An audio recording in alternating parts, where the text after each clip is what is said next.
Hey y'all, welcome back to my channel. Today we're going to talk about a fun topic. We are going to talk about how to not get caught drinking alcohol in the dorms. Now, I'm going to share with you all my experience from being a student staff, from being an RA, being a desk attendant, so working the front desk, and then being a professional staff member who actually lived and worked in the halls. And I was that professional staff member who was called to situations that were too big for the RAs to handle. So let me go through all the things we look for, all the things that are noticed by student and professional staff to help you not get caught drinking in the dorms. Now, number one, of course, is don't drink in the dorms. Just don't do it. That's the easiest solution to not get caught. But now that we have that out of the way, let's talk about number two, noise. Noise is one of the biggest factors that gets people caught drinking in the dorms, and I'm going to break that down for you. First is too many people.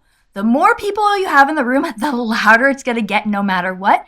And many schools have policies and guidelines about how many students you can have in a space at any point. This is called like occupancy rules, and it's mainly set up by state fire marshals. So it's how many people can be in a room and safely exit if there is an emergency. But the more people you have in the room, the louder it's going to get just naturally, with people talking, people laughing, and especially if you are loud after quiet hours, that is going to be an issue. So if you think about it, most schools have what are called quiet hours or courtesy hours.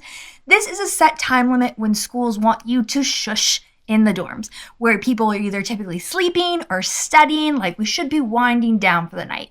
For many schools, they have policies like on weeknights, it's 10 p.m., on weekends, it's midnight, or some schools have had it where it's midnight on the weekdays and 2 a.m. on the weekends, just depends on the school.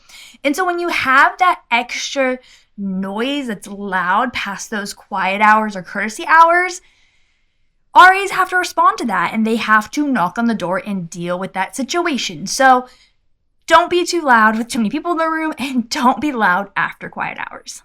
Also going into that, more noise is loudly singing, talking, laughing, that's kind of like a tell that there are too many people in the room. Also having loud music. Music is the biggest one. As people become intoxicated, they don't realize how loud their music is. And so oftentimes RAs knock on a door just to be like, hey bro, turn the music down. And then they end up seeing everything and have to document the situation. So keep your music level down. If you're watching, a football game, basketball game, sporting event, and you're drinking, keep that TV noise level down. Keep the shouting and cheering when your team scores or there's an issue down, because those things also draw attention to the space. Also, glass containers clinking, there is no reason students living in the dorms, maybe in suite style dorms, have glasses or glassware. Typically, if we're hearing glass clinking, it's usually handles of vodka, cheap handles of vodka. So glass clinking is also very much an indicator. Sometimes people will hear that and it's that's a bit sus. But a big one as well with noise is playing drinking songs or shouting and cheering along to drinking songs. The number one drinking song that has unfortunately made so many people be caught drinking in the dorms is singing shots, shots, shots, shots, shots, everybody. I have heard that so many times in my life. From my own student experience and from being an RA and professional staff, it's movement, it's lively, people want to get into it. Shouting shots, singing along to those songs, drinking songs, screaming, yelling at people as they take the shots, cheering them on, that can get you caught so easily. Shush. Any noise is going to get you caught. If you are calm, if you are chill, if it's a normal day in your room with a normal amount of people, the likelihood of getting you caught is so much less than if you have a lot of people in your room and you're making a lot of noise. Now, the third thing I want to talk about is not drinking too much. And this goes into kind of everything I'm going to talk about. The more intoxicated people get, the more issues happen. Whether that is people are talking too loud, they're singing too loud, they're getting sick, which in the dorms, you can smell vomit from a mile away. Whether that's in a bathroom, in a bedroom, even with the door closed, you can smell alcohol vomit. And that's always a big indicator to the RAs when you smell that, because people will vomit in their trash cans, their recycling bins, on their beds, attempting to get to the toilet, in the hallway, all over the place. Vomit is a big tell as well as urinating in random places from being too intoxicated. I had a year once in a tall tower building where there was like this emergency corner for the emergency stairwell by a triple and a quad room, and the boys in that room they loved when they were intoxicated to go urinate on the emergency door in that area. Like the carpet was soaked with urine 24/7, and it was a whole conduct issue. But people like to pee in other places. People like to pee randomly on the floor, in jars, recycling bins, trash bins, not make it to the bathroom. Like, the more intoxicated you are, the more problems they are. If you are intoxicated, if your friends are super intoxicated, the more likelihood of your chances are being caught are going to happen, because you're going to make more noise. Somebody's going to get sick. Somebody's start talking super loud. Someone's going to start screaming. Someone's going to miss the bathroom. It's going to happen. So don't get too intoxicated. Now, number 4 goes into this as well, is not going in and out of the room. The more the door opens, the more opportunity there is to get caught. Whether that is people coming in and out of the room, like wanting to hang out and be a part of the festivities, or leaving the festivities, if they're having to run to the bathroom to vomit or urinate, like, the more the door opens, the more problems there are. It's also so frustrating as an RA when you're just like walking by and you don't like suspect anything, and somebody opens their door and you just see like right there on the desk next to the door is like a handle of vodka or like a box and a bunch of beer, and you're just like, why? Like, keep your dang door shut. Like, people should not be coming in and out. That is going to cause more problems. The more that door opens and closes, the more likelihood of your chances of getting caught are. Now, going into that number 5, not having anything visible if the door does open. You want to be limiting the door open, but you also want to limit what is in the purview of the door being open. A lot of students have a tendency to leave stuff on their desks right there by the door, or in their recycling bins and trash cans right by the door. The amount of times I have documented students, because we are just walking by minding our beeswax, like talking, and then like someone opens their door and there's just all the crudge. Like, put it somewhere and people aren't going to notice. Don't leave it out. Don't leave out your empties. Don't leave out what you're currently drinking. Like, be sneakier about it. Like, don't leave stuff out where it's easily in purview. Now, number 6 with that is close your dang blinds. Close your blinds. Nothing should be visible from the window. And I can tell you, it is.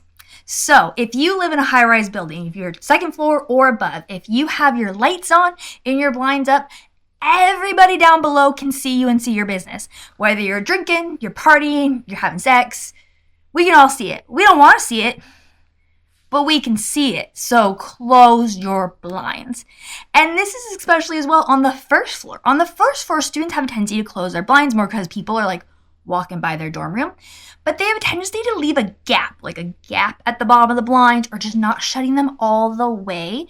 And I have seen that get student caught multiple times, because somebody's just walking by, minding their own business, and glances and RA sees it. They have to deal with it. Like, that is their job.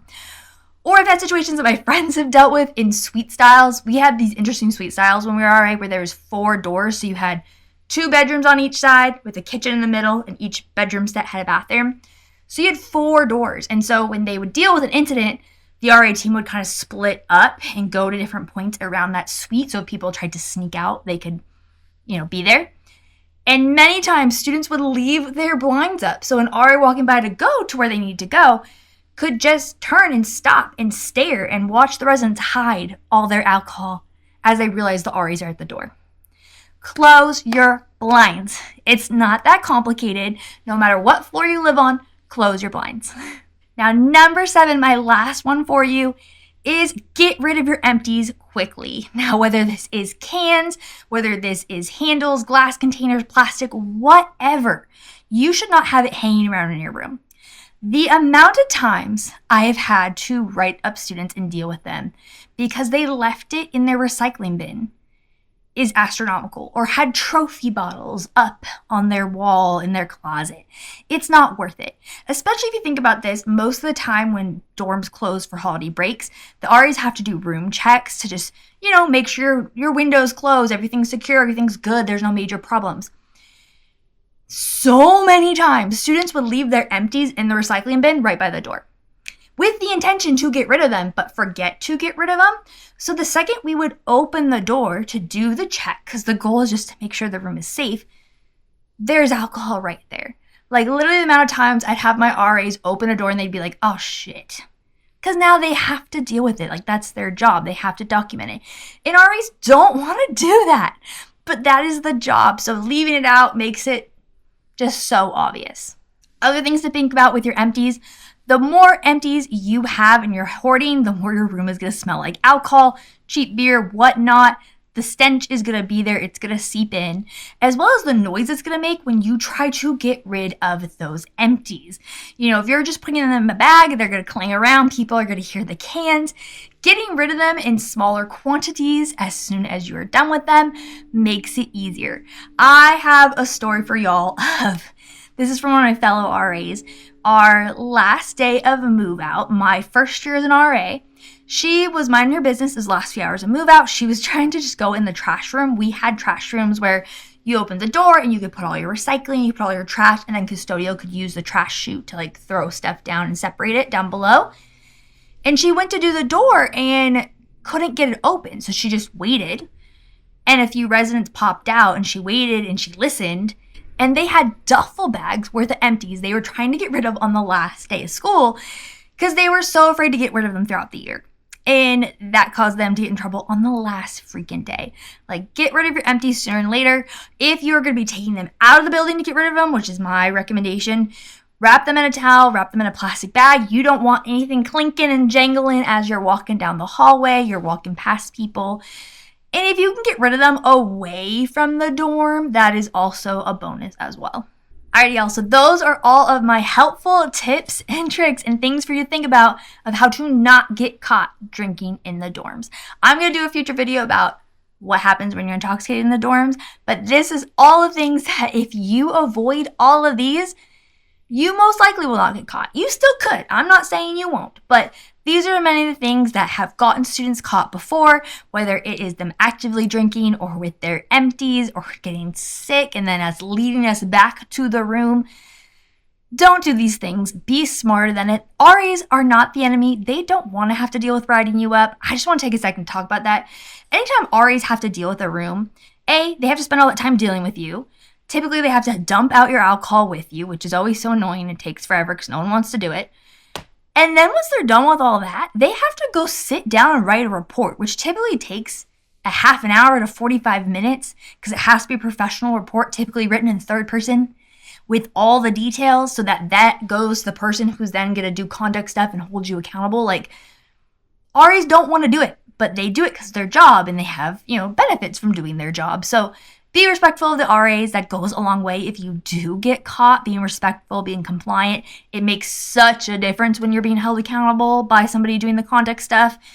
And just do your best to not be a rude citizen in the building. To your RA and to your fellow residents, do your best not to get caught and do your best not to drink in the dorms as much as possible. Alrighty, y'all. So if you like this video, make sure to like and subscribe to my channel. I post new videos on this channel every Monday, giving you all my helpful tips and tricks from my 12-year career of working in higher ed, that is working in housing in the dorms, as a professional staff and student staff member, that is working in the scholarship office, as well as working with donors to create scholarships for students. So let me share all this knowledge with you, and you'll get that if you like and subscribe. I hope you all have a wonderful day and staying healthy. I'll see you soon.